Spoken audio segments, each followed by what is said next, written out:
Hello and welcome to the Bitcoin.review podcast, where we explore developments and projects with the people who actually make them happen.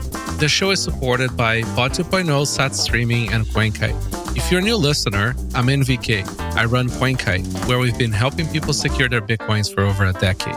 We make the Coldcard and fun products like the Block Clock. You can find more information about it on CoinKite.com. Hello, and welcome back to the Bitcoin.review, the podcast about the actual Bitcoin stuff. We don't ask how our guests got into Bitcoin, so we're not PodConf approved. They refused to send me my free hat. Very disappointing. With me today, I have no other than Mr. Paul, Future Paul. Hello. Nice to have you, sir. It's been a while. It's good to be back. Yeah, it's nice to have you. Paul, what have you been up to?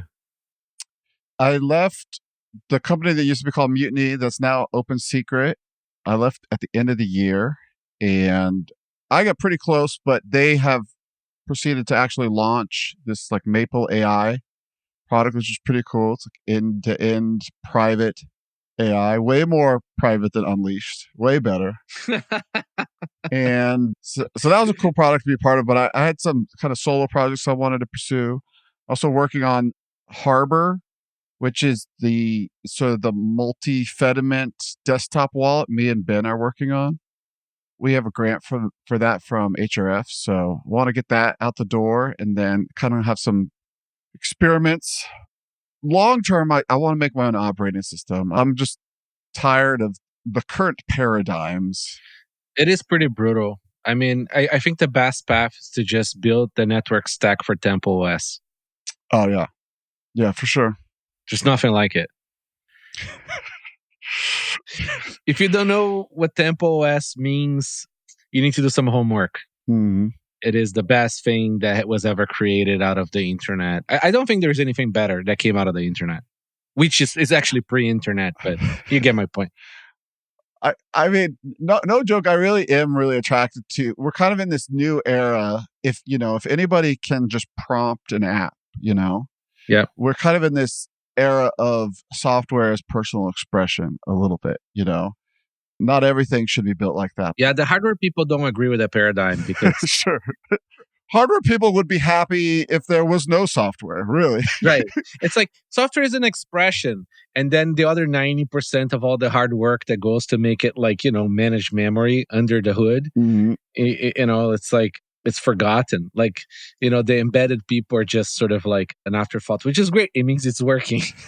And vice versa. I feel like embedded people, when they go to make their software SDK, they feel like they're making like a deal with the devil by making this accessible to other people. Exactly. That's why products often don't have upgrade path. Like, for example, microwaves or, like shit like that. For a long time, cars, you couldn't change the car embedded system, right? Like, because you don't want airbags to not work, right? Nowadays, you can run your Ford upgrade over Wi-Fi, and then all of a sudden, like the car literally stops. Like it has happened before. Like it's like, yeah, sorry, like we had what was it, like system corrupt or something, and that's it. Like you're stuck. How many nines of uptime does your car really need? While driving or not while driving, right? Oh man, it's but it's kind of funny, like when we bring we make jokes, but like there is a massive bifurcation that happened, like I'd say about 20-30 years ago, between the people who know what's happening in the hardware and the people who want to just build business logic, right? I guess like Rust tries to bridge that a little bit, but still not touching the silicon, right? Like, I mean, somebody still have to write those instructions. Yeah, I'm going kind of both directions in my personal growth. Like I am doing things where I'm like prompting an app that I don't even look at the code the whole time. I barely know what stack it's using. And then other times I'm like learning C, just to writing it myself by hand, like grandpa used to do, just to try to stay sharp kind of at the actual lower level stuff. I mean, what I've noticed with all this AI coding tools is that like now they're just good enough to be dangerous in an unproductive way. It's like weird. It's like you go into this sort of like paths where you're sort of like doing stuff and you're gonna use it for things you normally don't know well, right? Because the things you know well, you're just gonna fucking do it yourself.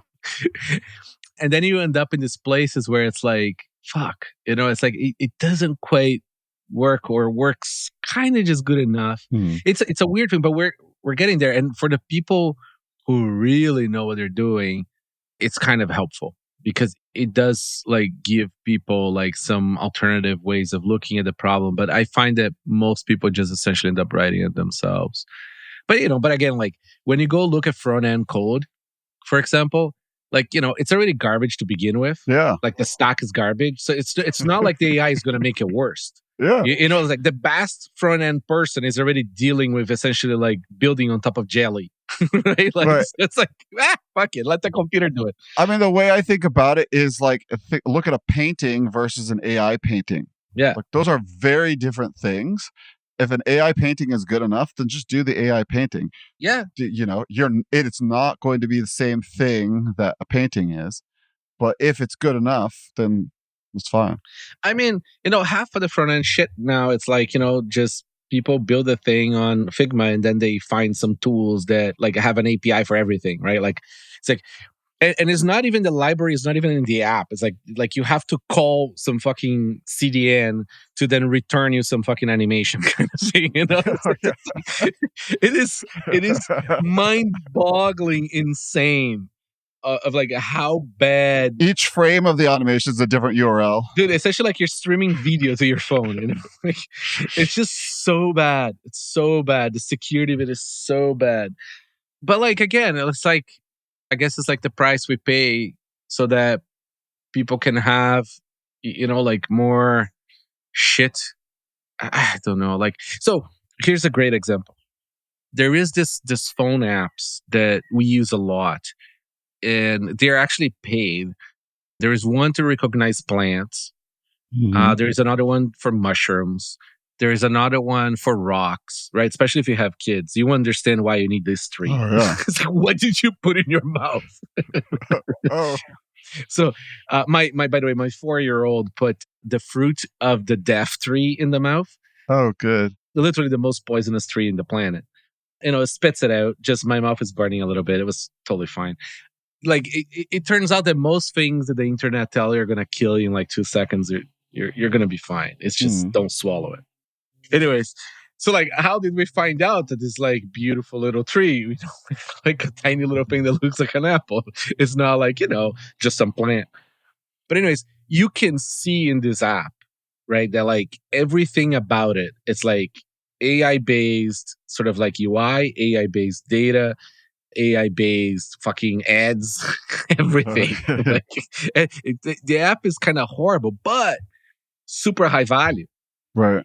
Like it is providing you the value. Could have been like a good app, yes, but my ideal is that if you want that app, it's like the what is this, or like the will this kill my kid app, or whatever specific use case you have.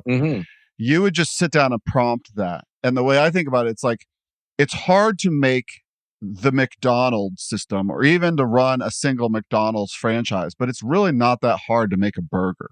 Totally. And so it's like if your app is just a burger, you don't need to design a logo. If it's in the individual burger, right? Yes, exactly. It's a difference between scaling a burger. Yes. Right? Like, and just, feeding yourself a burger.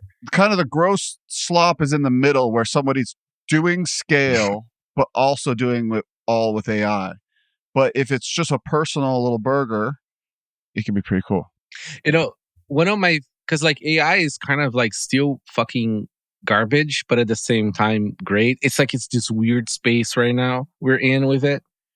And it's like, and each model is like really bad at something. And none of them are like exceptional at anything, but they're incredibly useful. Like, so fun stuff that works really well is like when you want to do generalistic questions with complex sort of implications. Like, for example, like help me understand if like 10 people try to use Bitcoin at the same time with an average transaction size of like 100 kilobytes, you know, and you know, there's this amount of exchanges with this and that. So like, remember, it's kind of like SAT. It's like a homework problem. Exactly, like SAT hard questions. Yeah. Right? They require like, you know, can you do it? Absolutely. Right? Like you can spreadsheet this out, but like, man, like, you know, if you know how to ask questions and you have like some interesting thesis, oh boy, these things are good. Like it is quite amazing. And then you ask for the sources, you know, you double check the data and stuff. Like, fuck, it's amazing. Or, you know, help me figure out what oil viscosity is for this more obscure vehicle, right? Like that you can't find the data on the internet because like the manufacturers keep the data behind paywalls, right? So you go out there, search every forum that there is, and then you come to a conclusion, you double check, and man, like, you know, you found the thing you needed. I think that research stuff, even if research end up with a slightly worse answer, but you spent like 3 less hours on the computer, I think there's going to be a lot of times where that's going to be like a really nice trade-off. I think that nails it. It's like I find myself getting a research question answered in like, you know, 1 to 5 minutes, where you would have taken me a day or two to sort of like really find the data, analyze the data, you know, double check the data. Get distracted by like 30 other things. Yeah, exactly. It's like, you know, you have the beautiful clarity of mind of like a half an hour, undisturbed half an hour, right? Like often for like a thing. It's like, you know, everybody left the house, you know, like you just got in the zone and you have half an hour. Kids haven't eaten anything poisonous. Right. Like you didn't get a call or get a text message that distracts you or something. Like it's like the beautiful half an hour. Man, what you can do with that if somebody else is doing the hard crunching for you is insane. It really is. Like it's a fucking superpower in that sense. And it's good enough for that. It really is. The DeepSeek stuff is really annoying because it's really good, but the reasoning is so painful and it's like it slows down everything. Well, there are, you know, servers that they run stuff like DeepSeek or the Gemini Flash, and they run them just as fast as like 4.0 or faster. I know, but still slow. It's annoying. It's not quite there. I've gotten some great results. I've gotten results that like I'm not getting a good answer from the 3-month-old models, but DeepSeek is solving the problem. Yeah. But how long and how much does that query cost? I use this random wrapper this guy made, and it's like $8 a month. Yeah, this guy is losing money. Well, it's working out for me. No, I know, but like, no, these things are not sustainable, right? I've run R132B on my laptop. That does take a while. It's a little slow. Yeah. But it still works. We have the quantized one on GPUs on Unleashed.Chat, and people just pay to use it. It's very cheap. But that one it's like, you know, we have it like fairly accelerated on GPUs. I think most of the fast ones are 70B. I don't think the really fast ones are doing with like the 600 something. But you know, like without the 32B context window, like the 7B. Well, by the way, welcome to the AI.review podcast. But fuck it, we're gonna talk about it.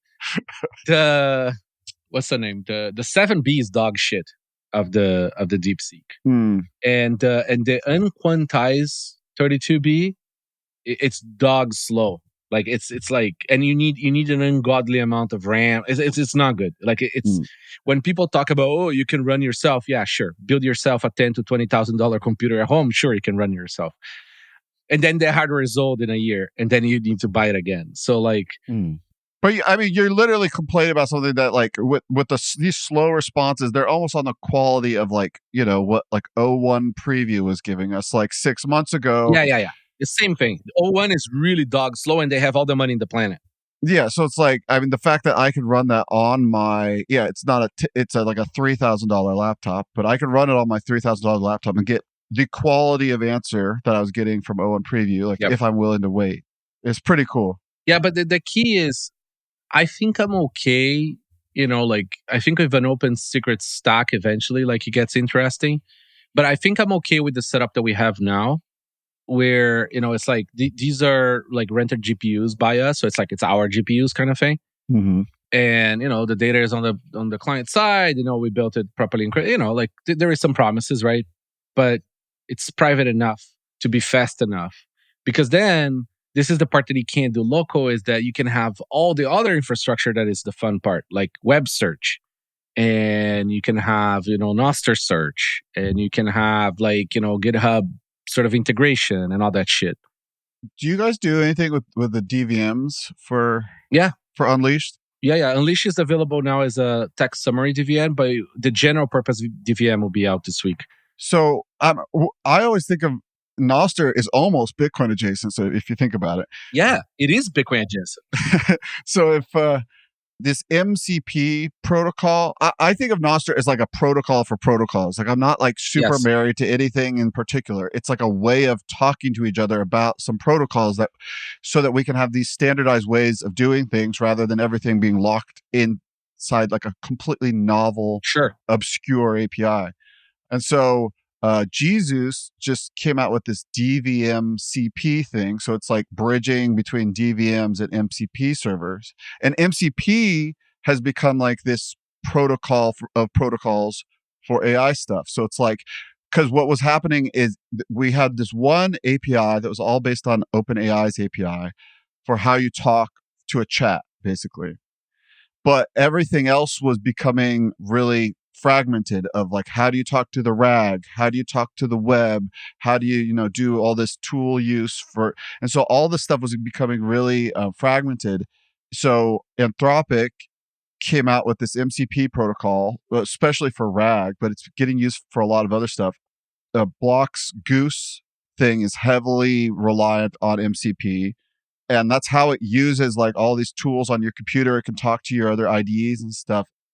A lot of it I know is happening over MCP. And so now Jesus has publishing a way to bridge between DVMs and MCP. So I like the idea of when somebody makes something useful, you can really easily just kind of, I want that. Like for me, there's a lot of times where it's like, it'd be useful if I could do text recognition on an image. What do you mean is agentic? That's the term that the people selling scams use. It's like it's essentially you have an agent that does the thing you want it to do. No. Okay. These are the capabilities that are typically used. Yeah. No. But the key is the glue. It's like, But it doesn't have to be boiled down to an agent. It could also just be, I'm making an app and now these are new APIs that are available to me. This is more capabilities that are available to me. I mean, but, ideally, it's like you have, like, you go to your DVM and you say, like, you go to your DVM with, like, a specific, like, a task kind of thing, right? Like, it's like, like, return this thing to me, right? But that would require that DVM, ideally, to have an agent that goes and asks another few DVMs to do separate different things, right? So you have, like, some separation of specialization there. I mean, think about people are most familiar with ChatGPT. You ask it a question and it realizes in the middle of this question is kind of a math problem. Yeah. So it's like, okay, you know what? I'll write and run some Python for that real quick. Yes. To do the math part because I shouldn't do math with language. And actually there's a web lookup. Okay, I'll do that. So it's reaching for these tools, right? And I feel like MCP is becoming this standardized way of publishing these tools. So, yeah, because the way, like, this is what we do with Unleash, right? So we wrote the Python that essentially like goes and searches and understands Nostr, right? So that the AI knows when the user is referring to Nostr to go call this function, right? Or to call the web function or whatever. And traditionally, that's LangChain, right? So you use LangChain to essentially glue the prompts with the whatever query or whatever whatever you want the AI to do that is not language based, let's say that way, right? And the DVMs can be the glue, and I guess MCP would be another way of essentially just calling LangChain or calling something else, because it's tricky, right? That's, I guess, the part that people don't understand is that, like, the AI, like, doesn't really know what it doesn't know. Like, it's a very strange thing. It's like, it doesn't know that it should, like go do math using a calculator instead of trying to count numbers. So what you do is you have a kind of like a hard prompt that says, hey, if somebody asks to do math, use a calculator. Yeah, it really does become just part of the prompt. It's like, yes, oh, by the way, you have these tools available to you. They're called this, yes, and this is how you call them. And then, as far as I understand, MCP is basically just like a standardized way of calling these tools. Exactly. And it's funny, we just did this from Mistral, the Nostr querying from Mistral to DeepSeek, and DeepSeek was a lot easier because it understands better. The prompting, because see, with Mistral, he kept on losing the byte into the tool because he wanted to go reason elsewhere or like try to do something else. While DeepSeek understood right away that it's supposed to use a tool because, it's way more modern sort of way of training it. So, right. And original Mistral was probably they didn't even use the idea of using tools part of the original training. Anyways, it's because what I really want is like, can you please go build me, based on my business, right? Like on all the transactions on my business, can you please find me a way to better organize my UTXOs? Can you please, keep an eye of when I should go and make, consolidations based on privacy and cost, shit like that. Like we're not far from that, and it would be really cool. And if it's agentic, like, we don't need core to decide to finally blast having, multi-broadcasting on a long-term algo, right? In the actual core, we can just use some other tool that does it. Anyways. Look at that. You brought it back to Bitcoin. Yes. You are a Bitcoiner. Yes. Can't help it. The mind always goes back to the gutter. Anyways, all right. So after this awesome little AI tangent on the beginning, a little housekeeping, we have a little new Coldcard tutorial by Loïc Morel on Plan B Network. There's a link on the notes. We're looking for, like, if you're building cool Bitcoin stuff, come talk to Johnny on producer at CoinKite.com because, we're tweaking the show a little bit. We're still do the list, but we want to have like people who are actually working on the code come on and sort of like chit chat with, like one or two people here while we're doing the list as well. And we've noticed that we haven't had like a lot of like people who are building new things come on. So it'd be really cool. And the list is a little bit more, it's like slower right now because I think we have arrived at a nice, it's not just ossification of the protocol, but there seems to be ossification of the clients and tools as well on Bitcoin. And, L2 is cool, but it's not something we're super specialized. It's nice to have people come and tell us about new things that are being built. If they're actually building it, they're not the people selling it. And what else? Okay, yeah, so we're just talking about Unleashed.Chat. We have the DeepSeek there now, DVM, API, and all that shit coming. Oh yeah. So Nostr Wallet Connect, something I wanted to bring up just at the top of the show, because it's like fully integral to Bitcoin and is happening. Nostr Wallet Connect is a Nostr native protocol for you to authenticate your essentially Lightning wallet in a different app to your current app using Nostr itself. It's super cool. So when you open Olas, right, it's like an Instagram built in Nostr, right? And you log in with your NSAC there. And let's say you have a Primal wallet, right? You can just press a button and boom, Olas has access to telling Primal to use your wallet to Zap. This is really cool because Olas does not have my wallet information, does not get, say, if it was a centralized KYC wallet, would not have any of that information.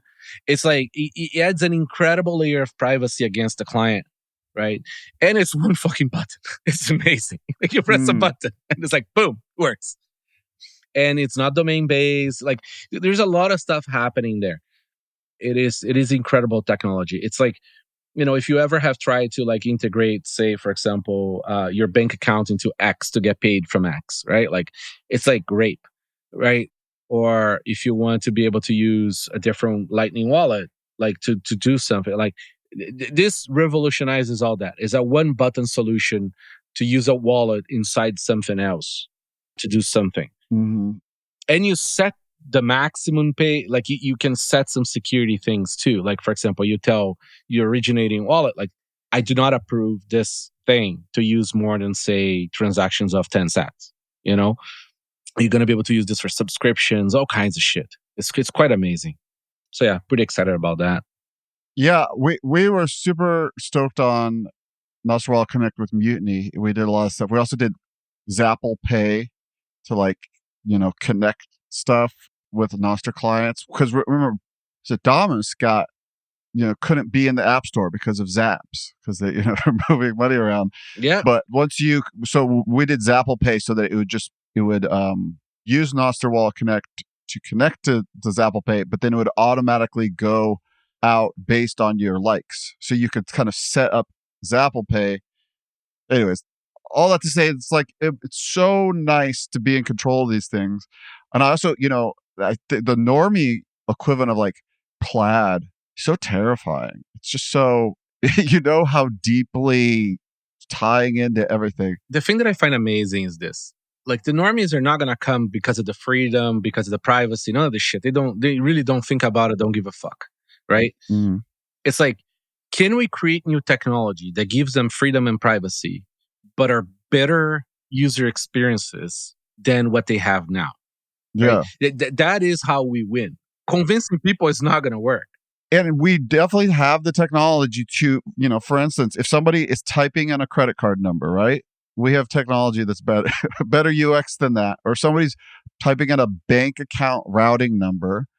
Or just this idea of, hooking up your money to be able to pay for things in this very secure and private way is really powerful. It is one button solutions. Like that's like it is remarkably easy to use this stuff, and it is 10x better than Venmo. Yeah, that's how you win. You don't win about bitching about freedom. Well, no, we have gotten as far as we've gotten because there are people like us who are willing to kind of do a little bit of extra work for some more freedom. Yes. But you run out of those people eventually. Very fast. No, I mean, there is only so many people who are willing to take UX pain, right? Versus convenience. Convenience always win. And this is my moral of the story from Mutiny. Maybe, I would take this with a grain of salt. I made a product that failed. But it's basically like, go hard on UX or go hard on Cypherpunk. Just don't get caught in the middle. Yeah. Because there's still a really good reason to do the absolute most Cypherpunk thing of all time. Do you know one thing that's amazingly idiotic? It's like trying to make base layer wallets that are for normies. Like, base layer hardware wallets that are for normies is dumb. Because, like, in just a few years from now, base layer Bitcoin is not going to be available to normies. Like, they're not going to be able to own UTXL. It really depends on how many years, right? I know, but you don't build a business based on your 2 to 5 year outlook, right? Like, you build a business thinking like, 20 years, right? Like, where are we going to be in 20 years? And I just find it fascinating. Like, does it have to be useful, like, and easy enough for early movers? Like, so, like, it's like 5 layers above cypherpunks, right? Like, yes, right? Like, it needs to be easy enough that if you have an Uncle Jim, you can orange peel grandma. Okay. So would you ever make a product that, like, if grandma could just learn the 12 words part, she's good? Kind of, yeah. Because that's kind of what I've been thinking. But here's the thing. This is the most important part, okay, of this whole conversation, is that, like, she needs to understand what the 12 words mean. Yeah. Needs to understand that that's full responsibility. Right. And what I don't like is the tools that make it too easy, and then, like Ledger, where, they have this whole stack that makes it so grandma doesn't need to understand the 12 words. And then somebody comes in the DM and asks grandma, yes, so can you please send me your 12 words? Okay, sure. Here we go. I absolutely agree with it. Yeah. If you are wielding these sharp tools, you really have to understand the meaning. It's full responsibility, no backseat. And then on the other end, I don't like the solutions that are seedless either, because now you're vendor trapped. I really don't like that, because like reality is, all business fail in some in some timeline, right? And all businesses will let go of business, even if they don't fail in the large scheme, they'll probably let go of business units, right? So that product that's available today, right, that is vendor proprietary solution, right, it won't be available tomorrow. Can you create some crazy script that does help them recover? Yes, but that's how people lose money. It's not a good idea. Like, the beauty of Bitcoin is the superpower of the seed. It's like, if you just take that seed, stick it in something else, in another client, boom, money shows up, right? We want to live in that space where you have a copy of your mini script, so if it's multi-sig, you have a copy of your descriptor or something. So descriptor and seed, boom, it doesn't matter. Like, you can move your money around, right? Without the vendor. I think that's really where we should go. And I think people should put more effort into that instead of trying to come up with like things that bypass this principle. I also think it would be really cool, like if the understanding a little bit about cryptography became like really basic common education. Like, yes, anybody who's learned a little bit of algebra also understands that, like, if you know one really large random number, that you have a lot of powers derived from that, and just being able to enumerate those powers and kind of just having a little bit of intuition for this could go a really long way. Well, the thing is, like, I think people misunderstand self-custody and sort of what that means philosophically. It's like, you don't drive if you don't know how to drive. Right? It's driving. There is no shortcut. You have to learn to drive if you want to drive, period. Okay? Like, and it's full responsibility. You can kill your fucking family. Right? Like, it is so important. Like, and you don't start driving the highway. It takes a decade, and you start small, start in the parking lot, and you build up, right? Like, self-custody is the same shit. And if you're not willing to learn deeply what it means to self-custody, if you're not willing to learn how to drive for real, then take a fucking taxi. And the equivalent of that in self-custody is like, you let an exchange have your coins. You're no longer a sovereign driver. You're no longer a sovereign Bitcoiner, right? Like, I really think that driving is the best analogy that we have for self-custody. I guess, to use that analogy, ideally, the first time you sit in the driver's seat of a real car is not the very first time that you've ever steered something. So like having some lower stakes ways of practicing this throughout your life up until the point where you're really, you're securing your own life savings is but that's what comes to that. Like, that's what I put in the bitcoinsecurity.org. It's like, first you you learn how to create a seed on a phone wallet. Right? And then you send some sats, take some sats, back that up, learn how to use it. I think the Me Premier Bitcoin does this kind of thing where they like teach the kids to set up a wallet, and then they like have to like restore from seed and stuff. Yeah. Like, you learn how to do the things, and you learn what it means to do the things, right? Like, again, like this idea of like abstracting everything for the easy sake is going to get people screwed. People, if you don't understand what you're doing, like, that's how you lose money. The unknown unknowns really wreck you. No, these are unknown knowns.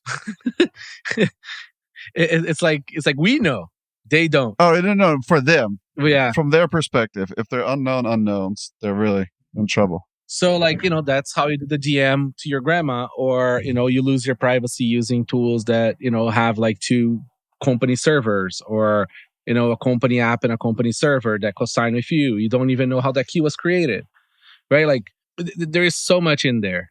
And, I really think that if society figured out how to make people drive in a way that is functional, we can figure out how to make people self-custody. I'm constantly, we all know how dumb people are. I know how dumb I am. I'm constantly impressed that we're not just all running into each other on the road. Well, I mean, cars are, I think, the largest killer that there is of any other kind of category, by the way. Sure. Except for genocide is cars. If you knew all about humans, but you never heard about cars, and then I started explaining what we're about to do. So you're going to be in this place with this thing you hold by hand at 140 kilometers an hour. It's going to go faster than any object you've ever seen in your life. And you're going to merge in. And then there's cyclists who don't have a license mixed in traffic. It's so absurd, but it does work. See, like there is a certain level of spontaneous order that happens in traffic, right? That humans somehow like snap into the ant mindset, and it works most of the time. And humans actually really rise to the level of expectations placed on them. Yes. When you make the cars as secure as possible without taking away agency, right? It works. It works. Do people have accidents? Yes. Most of them are not fatal. Can we create, tools for Bitcoiners that are help people the maximum they can, but make sure the accidents are not fatal, right? So, for example, one example of this is that the hardware wallet cannot know if the address you're sending to is a scammer or not. But like, if you're not sending your whole amount to it, right? Like, maybe you lose a little bit. Or, for example, the hardware wallet checks that the change address is yours. So that you're sending 1 BTC out of a 90 BTC UTXO, the 90 go back, the 89 go back to your hardware wallet. Right? There's a lot of stuff we do already that like really protects you. There's a really popular meme. I've seen this a bunch of times. It's like this guy, like he buys some Bitcoin years ago and then he sees, oh, it went way up. I want to sell it. And he goes to sell it, but he types in one character of the address wrong and loses all his money. Yeah, so back in the day, didn't used to do, there was no checksum. And some software wallets, especially on the web, were not even checking that the address was whole. So, you could have sent it to something that just validates the network and you're good enough, and then you lose the coins, right? Like, there was a lot of proof of burn for a long time. Anyways, yeah, I know it's, we'll get there. But I really think we're just a few years away from most people just don't have access to the UTXO, just economically speaking. And, we're moving on to really focusing on amazing L2 solutions. All right. Vulnerability, replacement cycling attacks on Bitcoin miners block template. I think this one just all that it does is essentially crashes core nodes. So it's a problem for L2s, not anybody else. Adversarial miners. All right. Sparrow Wallet version 2.1.2 and version 2.2.0. Craig, I have updated the software. Thank you, Craig. And a bunch of new updates. So exchange source drop down, pre-field derivation path for the script, watch only on key stores, add local network usage description, support Coldcard Pay to Taproot address display on USB, firm edge firmware only, set the script type selection import button as default button after BIP39 wallet discovery return empty.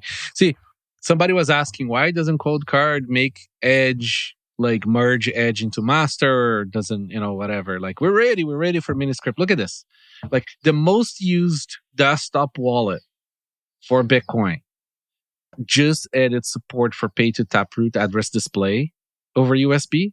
Okay, that tells me that nobody's using miniscript, because we would have heard from a lot more people.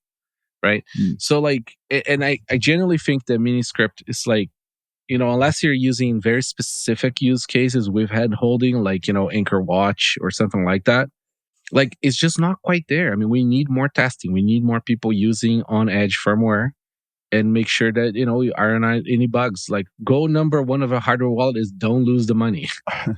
Sure. I think Bitcoin Keeper is working on some miniscript stuff. Yeah. I think it might already be out, some of their inheritance stuff. Same with Nunchuck. Okay. But it's just we just need more testing.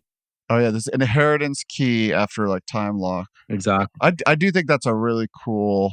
I'm a bear on that, because it requires UTXO rotation every time you span. And that's horrible for privacy, and that's major lift by the user. So like, unfortunately, this is one of those things that like, it's really cool for your insurance policy on holder that you're not going to move. But like for people who use it like, as their checking account or something like that, it's a huge problem. You don't want to have to rotate your whole UTXO set into a new wallet every time you spend. Have you talked about this, the Lark library yet? Yes, we have. We have had Craig here. We've covered. Lark is now live. That's very exciting. That's really cool because I don't want Python mixed in with my Bitcoin. I don't know. Python is the best way to do Bitcoin software because it's like a lot more readable. Java, definitely not, but Craig wants Java to write his stuff. So, and he's a single man shop. So he gets to decide that. I don't know. I am a Python maxi for Bitcoin software. Unless you're going to go the C++ route. Yeah, sorry. I mean, maybe if you was Rust, I mean, love you, Craig, but not a Java fan. All right. So I think we covered a lot of the 2.1.0 before because we had Craig here. If there is any points there that you do want to bring up, I'm happy to discuss. Otherwise, moving on to BDK. Version 1.1.0. This is released from BDK. TX Builder is updated to use. Transaction version 2 by default, and support for wallets testnet 4 is now live. This release also includes important updates to BDK Electrum, which has a new MSRV of 1.75.0 to stay current the latest security fixes. Bitcoin Keeper, mobile version 2.0.1, fresh new design, a few other updates. Oh, they have barbecue QR now. Great. The reason I know about this Bitcoin Keeper stuff, we just did a Bitcoin, Austin Bitcoin Design Club reviewed the whole kind of Bitcoin Keeper experience. Especially there's like this way of making like a multi-sig with your buddies kind of thing, it's just pretty fun. I really like that, especially if you have like a business or you're like maybe like raising some funds together or something like that, doing like a multi-sig across people. It's kind of a special thing. It's like, how would you do that in fiat, right? How would you have like a joint bank account that would require 2 of 3 people to to approve spins out of it? Like, and this is just something that you can just build on top of Bitcoin. So I think they've gotten pretty far to making it a good UX. That's very cool. Wasabi Wallet version 2.5.0, Blockstream Green QT. They still don't have PSPT support. Enable liquid discount fee for confidential transactions, create support tickets from applications. The Jade supports PSPT, right? Yes, but not Blockstream Green. Gotcha. Okay.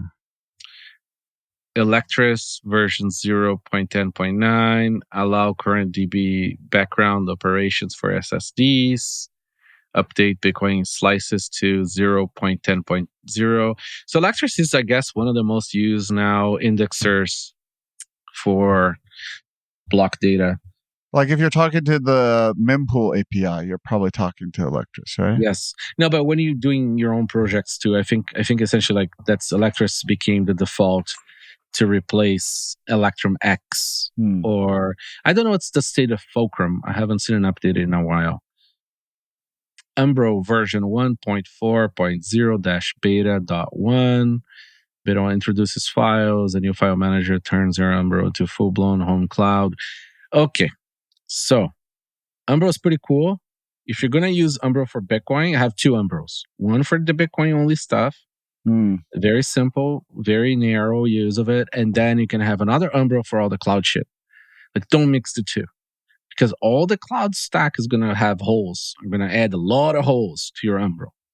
Especially if you're running a Lightning node on it with keys on it. Please keep that separate from your picture sharing stuff, or your nudes are going to end up on the internet with your sats.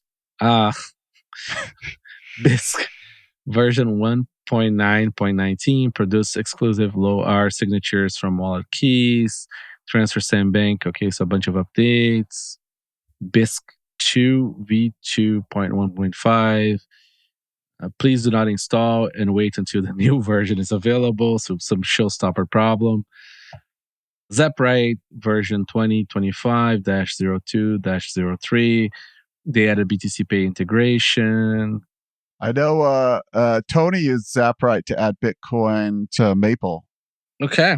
So it sounds like that was a pretty he like asked Parker like what was the fastest integration anybody did, and then he like speed ran it to like try to beat that time. So I think he like added Zaprite in under 4 hours. Yeah. So I like Zaprite, but I keep on telling them they need to add the actual meat of the Lightning shit, like, you know, LSP work and all that stuff. Because right now there's not a lot of options. You mean like add, because right now Zaprite basically it just creates invoices, but you point it to some other infrastructure like Strike or BTC Pay in this case, which they just added. Yeah, I want to see some more meat in there. Love what you guys doing, Will.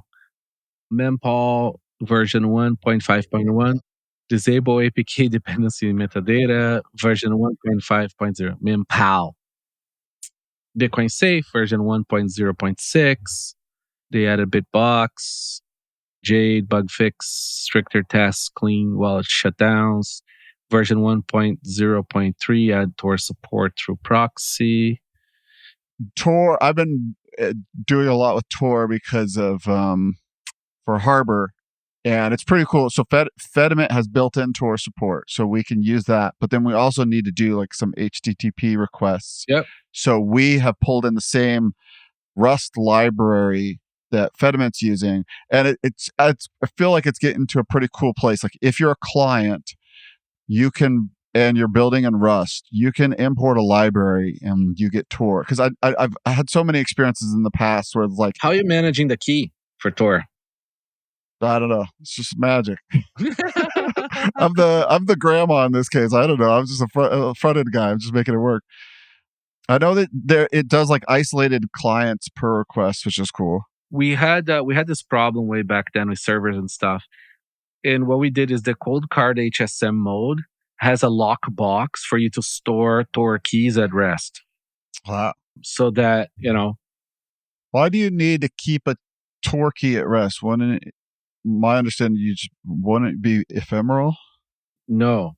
You have, if you want your Tor and an address to be repeatable, you need your key. Oh, but I'm not hosting. This is a client. I'm just. Oh, okay, yeah. I'm just visiting things. Yep. I'm just asking for JSON metadata about Fedimints, basically. Yep. Okay, that makes sense. Yeah, no. We're talking about being. And I think actually the Rust stuff has not gotten there either for any hosting. Right. It's all about the client use. But I think it's pretty cool because I just know in the past, like if you wanted software that ran over Tor, it'd be fighting with whatever system libraries were available, or it'd have to kind of vendor those. Yeah. It was always, why is this so hard? And now it's just like, I feel like it's just working. That's cool. I mean, can you imagine if every web app that's already full of garbage JavaScript could at least add one more JavaScript library there or something that just like directly connects to Tor? Well, that's the browsers don't let you get that low level of network access. I don't think you're allowed to. No, but you can tunnel it. You can probably tunnel it. That's a good point. You tunnel it through to the, you know, like that's what Mutiny did. We did like the lightning connections over WebSockets. So yeah. Just tunnel it. There you go. ESP Miner version 2.6.0 B2. Okay, updated. ESP Miner is a fun little project. All right, so project spotlights. CBIP32, a fast, secure, low dependency C implementation of BIP32. The library depends only on libsec and libsodium for a minimal dependency. That's cool. States, a map of the United States, show legislation of official Bitcoin adoption. Instamouse Bitcoin app. Apparently Marks made this. He didn't tell me about it, but this is pretty cool. Marks is the CEO of OpenSecret. Right. Oh yeah, I met him. I was trying to dissuade him from spending time building another chat GPT thing. Out of fear. No, out of like pointlessness. I wanted him to just focus on open secrets. Disclosure investor on whatever is the name now. I think Maple is basically it's a proving ground for the open secret stack. Yes. So I think there are developers already building stuff on open secret. I think. Yeah, I think that's the focus right there. It's a very cool protocol, whatever you want to call it. It's very neat. Yeah. Instamouse, but I need focus, right? If you're hearing Mark, Instamouse Bitcoin, a full Bitcoin core development environment accessible directly through web browser. Oh, that's interesting. Okay.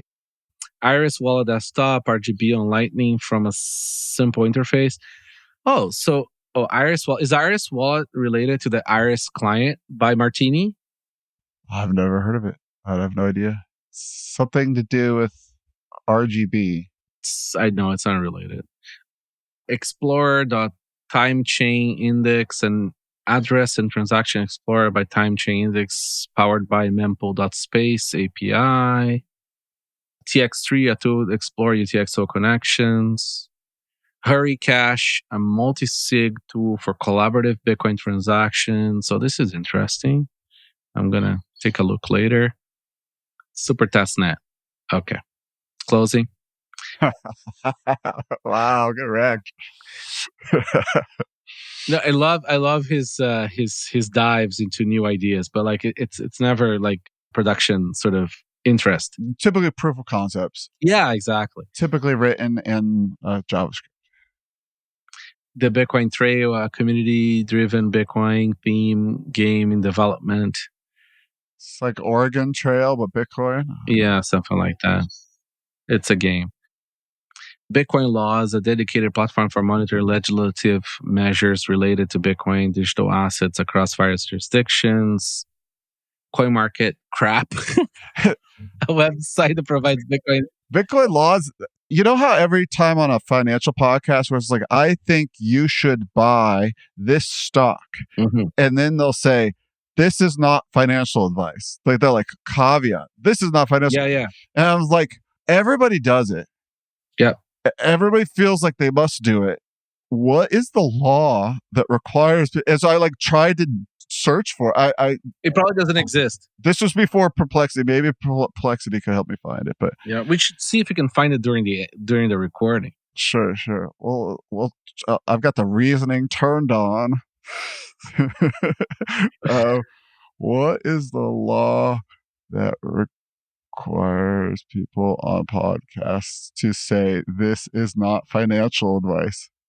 It's probably some precedent, not a law. You like some court case, somebody got sued once or something like that? Yes. Okay, let's tackle this query about why. Oh, it's fun. I just saw something on Twitter. Somebody like searched for some, these common AI phrases like absolutely, I will, like all these kind of like chipper affirmations. Yes. So they searched research papers for these. And it's like this great way of finding like AI written science, quote unquote. Stems primarily from the Investment Advisors Act of 1940. Requires anyone providing financial advice for compensation to register as a license. Okay. It's an American thing. I don't think non-Americans need to do that, by the way. I think it's really just America. Yeah, this is really lame.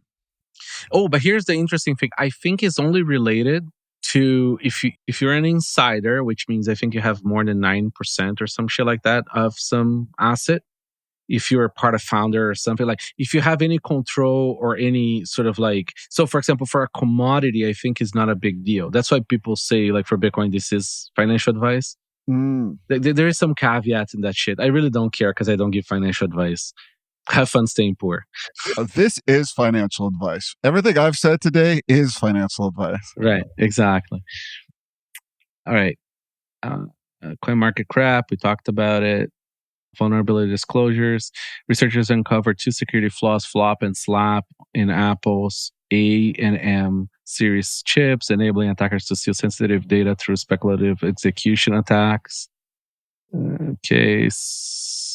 Kaspersky identifies SparkCat malware in both Google Play and Apple Store. Cryptocurrency owner and a reported exploit in targeted users who access adult websites through Phantom or Trust Wallet browser. So there was some, I don't know if it was cross script or something that like steals people fund from Trust Wallet if they were on PornoTube or whatever.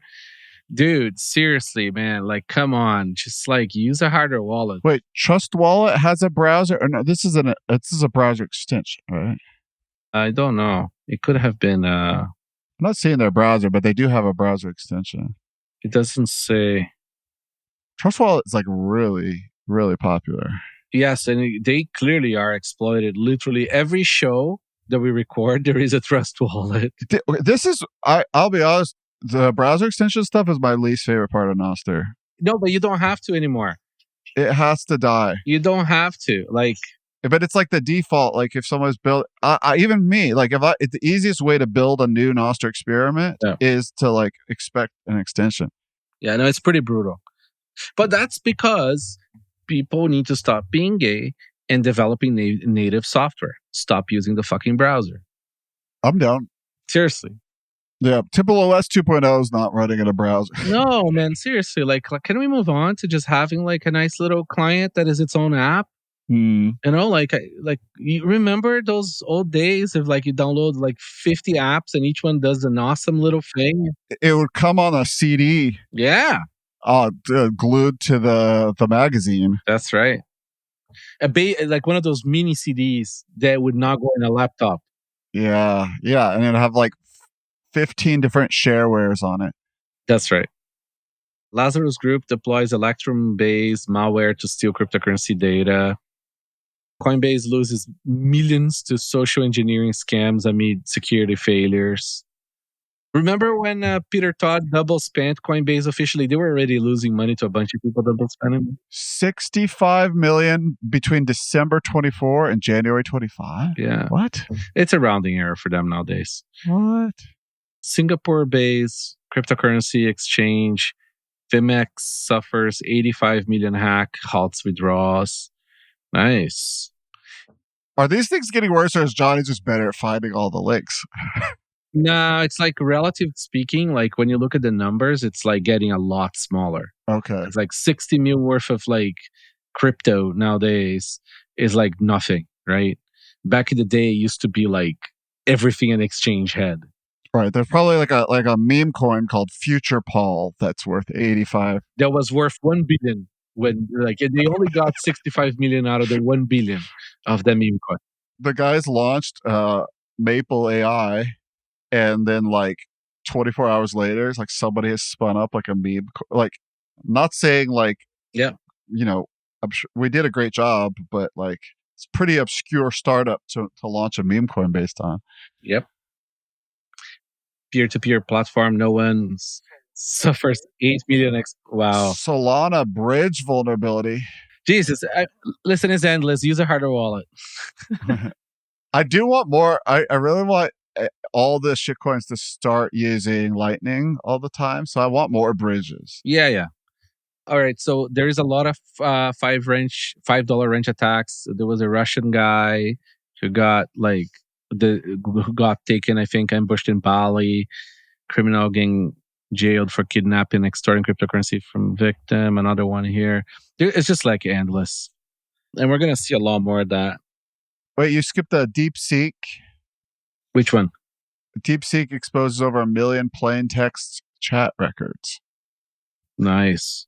Yeah, DeepSeek was like using like ClickHouse. So just people should be aware of this. Like, almost it's really easy to make a website that doesn't ask for cookies, right? Yep. You just don't ask for cookies, especially if it's just like a news website or whatever. Yeah. You don't actually need to ask for cookies. The reason that every website, well, it's the gay European law about it, but also the reason that every website is actually doing a lot of cookies is because people pile in these JavaScript libraries that are meant to track users across multiple sites. And so that's where all the cookies are coming from. That's why they're legally required by the gay Europeans to have banners. But these JavaScript libraries are insane sometimes at the level of tracking they do. And so clearly in this case, ClickHouse is like basically just tracking everything every user is doing that's like sometimes the default. So your marketing guy will say like, hey, we need better insight into. And then you put intercom in, and then actually have you're just shy of the user's camera. Yeah, I fought this fight personally as a dev before, where it's like no, I care about these users. You're not going to put some random bizarre JavaScript library that we don't control. That's just going to do as much as possible to spy on users. And they had 50 of those, by the way. It's like you go look at a CNN.com or a very normie large site. Dude, right. There's a gigabyte of garbage being loaded into your browser with full execution capacity. It's just so insane. It's brutal. Anyways, all right. Anything else here aside from people getting kidnapped for BCC? Yeah. Use a hardware wallet. Use multi-sig. Have it in multiple jurisdictions. Make sure you cannot sign it. And own a gun. There is that too. Audience questions. All right. Why, when you sign a transaction on Coldcard, does it generate two files? A sign and a final transaction. That's the difference between the two. What's the difference between the two? If I remember right, so one is the binary data you just pushed into the network. The other one is just I think it's plain text signed. So what is a version of the PSBT with just everything signed? Right. And one is the actual publishable transaction binary data. Gotcha. And what you do is you load the final into the client that's going to broadcast for you, or you go the NFC thing and do push TX. If you put just the signed back into Sparrow, it could do the final, right? Exactly. No, I always just use load transaction and just load the final.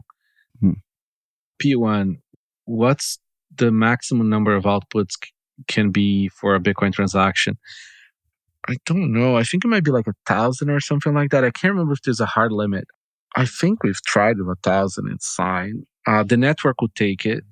Anyways, I can't remember. Is it just size based, or do you think there may be some arbitrary limit? So that's the thing. I know that it's size based, right? Maximum 4 megabytes, because that's a block minus a few little things. I can't remember if there is some soft consensus or soft blocks on more than 2 megabytes.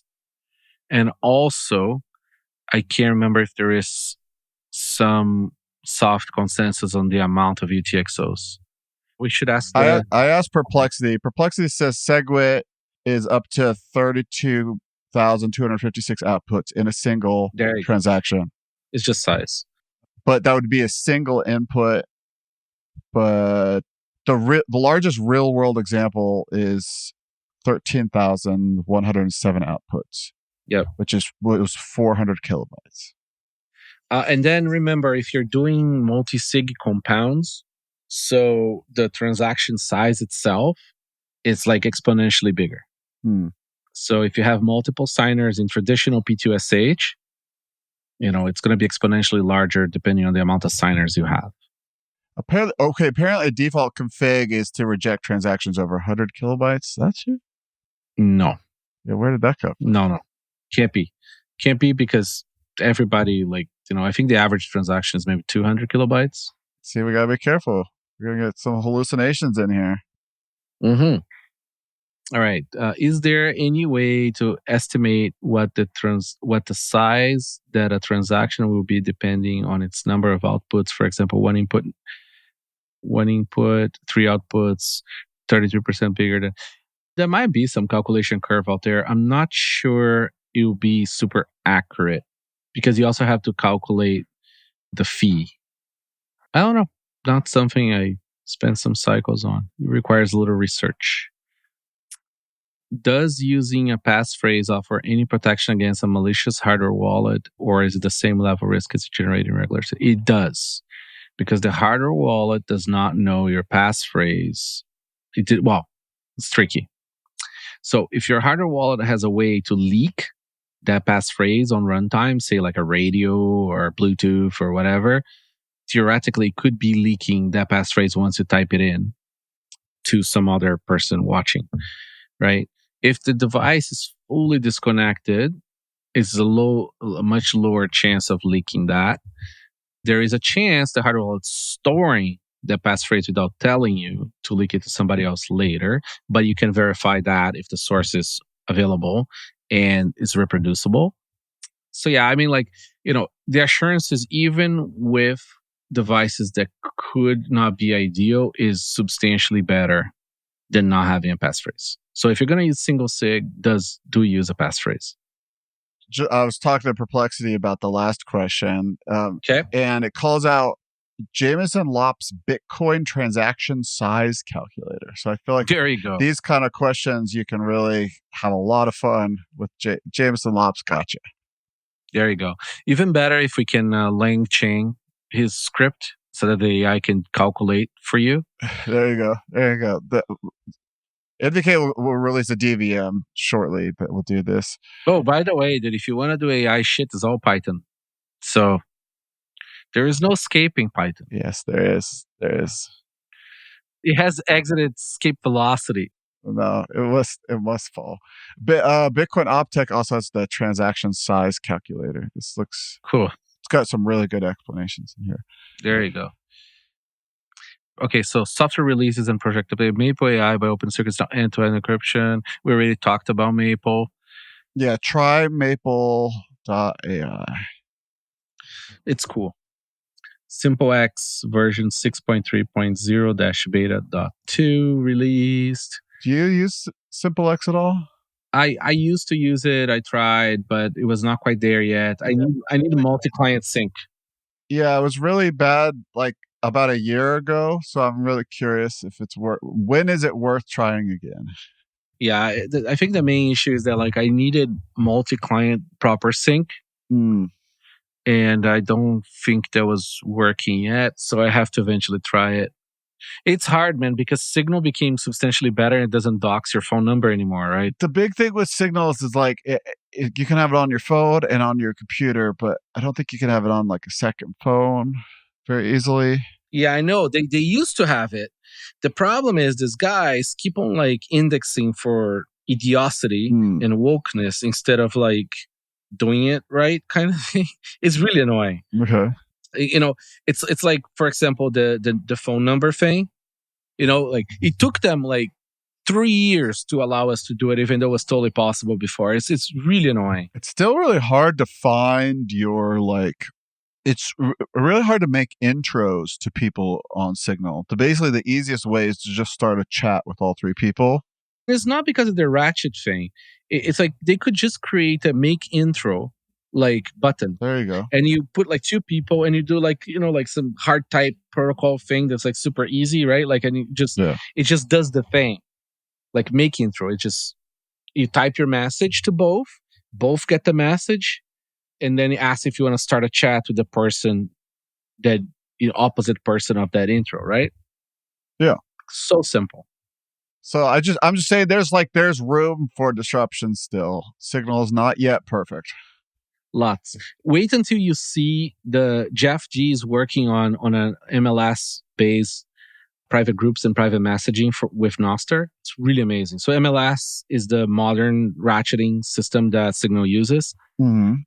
It's like an offshoot of the old double ratchet and Omimo and all that stuff. It's like much better. Yeah. That's exciting because I didn't know where I heard. There is demo app and everything. Okay. It's like it's not vaporware. It's really progressing. That's exciting. And what's cool is that then you can have proper like DMs on, because Nostr DMs right now don't use them. There's so many things that are not chat or not person to person text chat, but really want a good DM. Yes. Well, it's more for coordination, right? Like even because realistically speaking, people are not going to leave Signal to use Nostr DM, even if they were like good forward privacy MLS based. What you need the private DMs for is like, here, this is my phone number, or this is my Signal thing, or see you in this other place. It's for coordination. But I also think there are things that would it'd be like, I don't know. Like I was thinking, I'd like to be able to update my website over a DM, right? Yes and no. I mean, like, remember what's the name of the app and protocol? It's the problem is it's preparatory, right? It's not Nostr. Pushover. Pushover. It's kind of cool for that kind of shit. But anyways, the point is, yes, I mean, it'll be cool, but that's a very narrow user base. Yeah, but that's I'm all about these like narrow.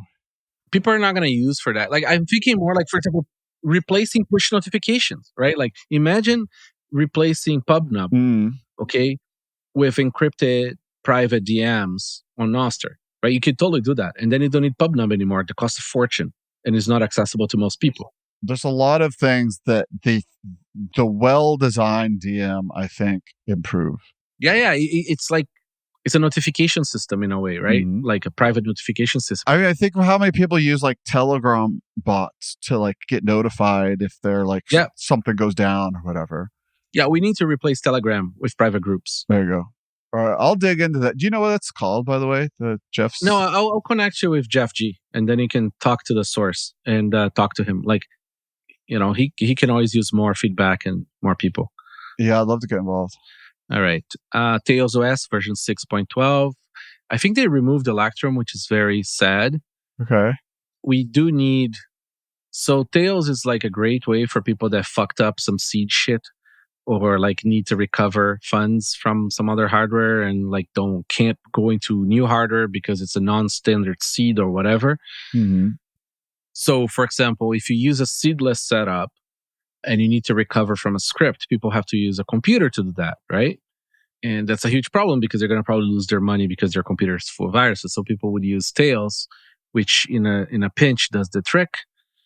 Anyway, so the hope is that somebody out there who's listening to this, who has the patience to go woke debate on Debian dependencies, get Sparrow added to the Debian dependencies, then we can go ask Tails to add it in. They're not going to add anything that is not on the Debian system. Okay. And to get into the Debian dependency system, you have to have somebody from there sponsor it. So you're going to have a Bitcoin hater, because they're all commies there, right, to sponsor a Bitcoin client wallet. We need like an open source decentralized CIA for this kind of op. Like, yes, get somebody, young, out of college, USA. Yeah.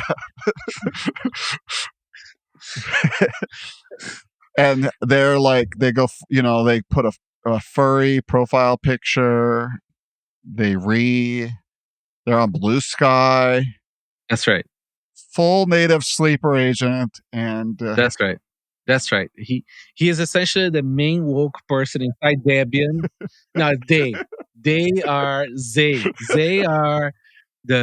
they become the top person. They become the top person at Debian package management, and then they gets in like all the packages we need into Tails. Nice. Or alternatively, we just try to completely co-opt Tails into working for Bitcoin and making releases that are Bitcoin specific instead of it's difficult. All right, Reticulum Mesh Chat, super cool. Go check it out. Version 1.20.0. This is really nerd tech. Like, if you really want to go to the edges of nerd tech, this is it. Because you can run NomadNet on it. And that is truly like, when you're in your bunker, there was a nuclear holocaust and you still want your website. I have the Bitcoin white paper being hosted there. Okay. In Markdown. This is how you get that stuff. The true last mile. There's something, I'm sure I use this anecdote all the time, but I just remember very clearly, like working at an office in New York, the internet goes down and we can't chat with each other anymore because we're using Slack. Yeah. But we're literally on the same LAN. That always just is like there's some we went wrong somewhere. Yes. So this might be an overcorrection, but it's pretty cool. So there's another project, I bring it up sometimes, called M17 project. If you Google that, you get to it. This guy, so in ham, there is essentially 3 standards for digital comms on super high frequencies. So like essentially on 2 meters, which is VHF, and UHF, which is 70 centimeters. So 140 megahertz and 400-ish megahertz, right? Those distances you're talking about, the size of the wave or the range of the... Those are the frequencies, and that's the size of the wave.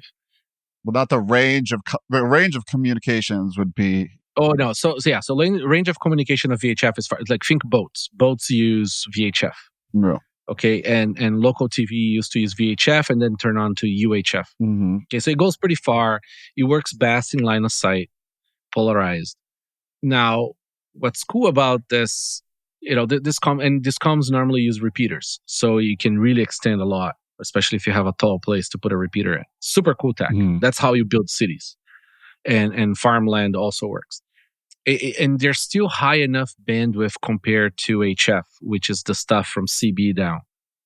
Anyway, so there were three codec protocols kind of thing. There was System Fusion by Yaesu, and full proprietary. Yaesu owns it, and then they only do their radios. And then the other major ICOM, the other main radio manufacturer, has D-Star, and then they own it. Nobody else uses it. And then there is DMR, which is a more open one, but then none of the major good radio companies use it.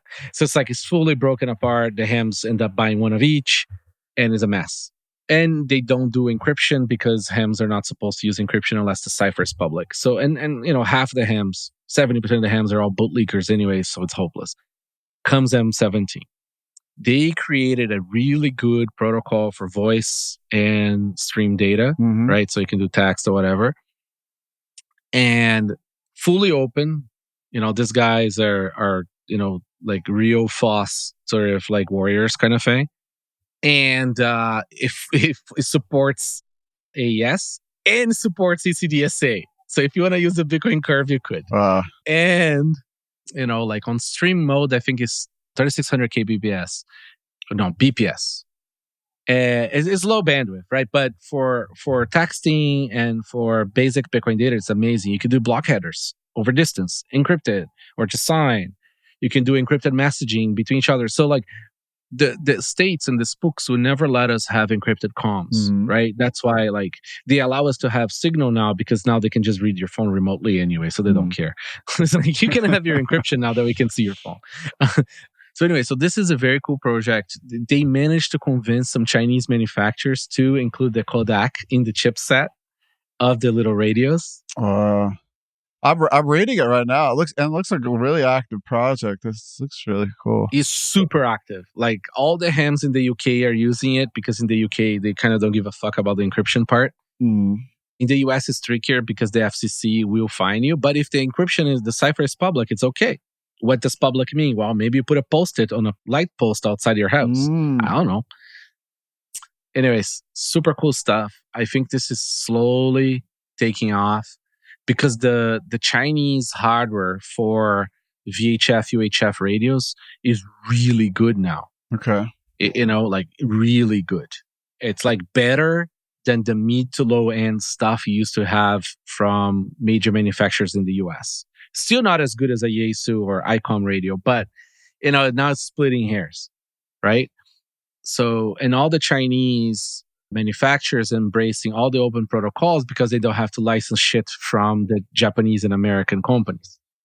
Like best case scenario, 5 years from now, is this something like I could like plug into my wall? Do I need to put on a shelf? Do I need an antenna outside my house? Like how much effort do I need to put in to be able to talk to my buddy who's like 2 miles away? Oh, you just go on a little radio and you talk to him. 2 miles is nothing. As long as you have a bit of line of sight, you're good. You should be able to do it. No problem. Even without line of sight, you might still be able to get it. Well, so line of sight. So you mean like put it on my roof or something? Yeah, ideally it's like the higher the better. Think about it that way. Okay. But like the antennas for this stuff can be fairly compact. People, I have it on my truck. Like a lot of my cars have it. Okay. Like a little antenna on the car, and has like a little setup for a few different radios. Because we have enough geographic density of my people in Austin that I feel like we've been talking about maybe doing like LoRaWAN stuff. Yeah, exactly. So, but you can create bridges. This is where shit really gets crazy. Okay, Right. There is already hardware, single purpose hardware that does the bridging without much fanfare, and also you can bridge between Wi-Fi. So like you can do radio to access point bridge to the internet to some bridge in Japan that does radio out to some dude. Okay, so have you ever heard the song Arkansas Traveler? Maybe. I'm terrible with names of shit like that. So it's like once upon a time in Arkansas, there's this guy playing a fiddle on his porch, right? And a traveler is riding by, and he stops to listen to him play. But there's a hole in this guy's roof, and the traveler says, "Well, why don't you really need to fix your roof?" And the fiddler says, "Well, it's raining. I can't fix the hole while it's raining." And then, so the traveler says, "Well, why don't you fix the hole when it's not raining?" And then the fiddler says, "Well, it doesn't leak when it doesn't pour." Yes. And so I kind of feel like this with, we were kind of in this pretty antagonistic zone with crypto and Bitcoin and freedom and privacy and stuff like that. And things aren't perfect, and there's a lot, but we're in the most rain off moment of my lifetime. Like the least heat is on right now. Yes. So what a great time to do crazy projects where we like fix the hole in our roof of the ways that we, make sure that we are. It's like, but it's hard. It takes kind of a level of. See, I think part of the PSYOP to sort of like, deploy out CBDCs and other like shit is to remove the pressure so people stop caring. Apathy is the best way to kill something. Right? If people stop caring about something, they just move on to something else, right? So this is ultimately the issue here, is that like, I really think that like Bitcoin privacy tech and like all these things are going to suffer now that we have a friendly regime, right? But what the cool part is on the comms, the actual like physics-based comms, not the digital, sorry, not the virtual stuff, on the physical stuff. There is so much pushback, right? Like, like the people are fighting over spectrum, right? Like there's all kinds of shit going on. The people who are nerds, who have the need to break the rules, are working on it. That's the best part. But to make this into consumer grade stuff is hard. Now, one great example on the other side, like that proves that maybe things are improving, is like the meshnet shit, the Meshtastic and all that stuff. It became easy enough that the people who can't code can put together a little kit and get out there. Yeah. Right. That was not true for Ham. I mean, like for Ham, you need a license and all this shit. So it disincentivized a lot of people from participating. Yeah, I would love it. I mean, I always tell the story of like Wi-Fi. Like Wi-Fi happened because, or my simplistic understanding of it is like 2.4 gigahertz was just awful spectrum because it's like absorbed by water, which like our bodies are water. So it's like, it's what microwaves use to heat water is 2.4 gigahertz. It's terrible. And also there's a lot of interference too. Right. So there's awful spectrum. So nobody wanted to buy it. So it wasn't locked down. So then now what do we get from 2.4 gigahertz? Wi-Fi and Bluetooth. Like two of the most useful things that we do wirelessly. It's the same with GMRS and FMRS. So it's like essentially like, those walkie-talkies that now everybody has? You can buy at the fucking like Home Depot. You can buy some walkie-talkies now. So those are all using GMRS, right? Because there was this gap in the spectrum that nobody needed because nobody uses like fucking hand walkie-talkies anymore, aside from like a shopping mall. Even those are using P25. I'm not going to get into the weeds of this, but the point is there was a gap, and people started using it, and then like industry sort of like pushed to take over that so they can create like decent walkie-talkies within spec, like max 2 watts, and the antenna cannot come off. And then the Chinese don't give a fuck, right? So they create the 5-watt version, the 10-watt version, and the antenna come off. So you can put a better antenna, and and then it becomes actually useful. And then comes them 17 guys and build an encryption protocol for it, right? Like the things are aligning, and it's really cool. Like it's moving, and there's spectrum available in every band. Like hams play with fucking 30 gigahertz, 50 gigahertz, right? Like. It's just once you go up into the gigahertz, it starts to become very complex, very expensive. But anyways, it's moving. I think we're going to get some cool shit. We already do, but it's going to get like even cooler. Yeah. You're going to end up having they're not going to be able to regulate you having walkie-talkies that are actually fully encrypted. They're going to try, but it's going to be hopeless. And that's a huge fucking win. Yeah. All right. Molvard updates payment method options to adds Lightning with a 10% discount. That's cool. Right. Molvard's getting native Lightning. That's exciting. Yeah. Yeah, I've been using the VPN.sovereign.engineering forever. So yeah, no, Molvard is great. It really works. I love the accountless things. Make more things accountless. Yes. Seriously. Hey, man. Who cares? Well, the marketing department cares. They want that data. So just don't have a marketing department inside your company, All right. Okay. I think we're 1 hour and a half now. Let's just do a quick scroll here, see if there is anything we really want to talk about or missed. Otherwise, privacy browser. Arc Wallet SDK. Oh, it's a TypeScript. This is part of something I'm thinking I might do as a little experiment. Is try to figure out Arc well enough to like build a little wallet off of it. But hopefully there's a Rust SDK. Oh, here, let me read the boost while you take a look. All right.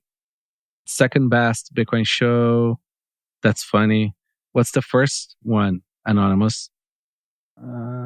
Create BIP85 seed for a friend. Export XPub to his Blue Wallet for deposits. And he recorded seed phrase. After listening to the pod, I fricked. Success. Seed words were good on Harder Wallet. Cool. And then Average Gary sent a lot of emojis. Handshake, love sign, hug, kiss, chef kiss, salute, clap, fire, party, bow. Okay, did you find anything there, Paul? I'm not finding a Rust SDK. I don't know if I want to make a JavaScript library these days. Or maybe I do. I don't know. I'm a little over Rust too. We're going to have to rewrite everything in Zig. What? Yeah. I don't make the rules. Oh boy. All right. Okay, with that, let's call this one. Any final thoughts, Paul?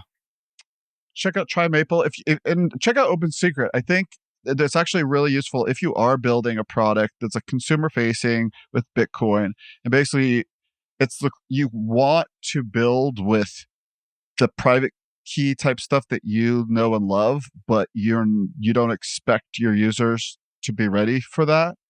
You can build it how you'd like to build it, and then use Open Secret to allow your users to have normie logins. So they could log in with email password or their Google account or GitHub or whatever, but you basically get users as if they have their own private key, basically. Cool. Thanks for coming, sir. Yeah, thanks for having me. I think this was a lot of fun. We took a lot of tangents and I really enjoyed it. So people out there, please use a harder wallet and don't lose your Bitcoin. Learn how to drive and see you on the next one. Thanks for listening. For more resources, check the show notes. We put a lot of effort into them. And remember, we don't have a crystal ball, so let us know about your project. Visit bitcoin.review to find out how to get in touch.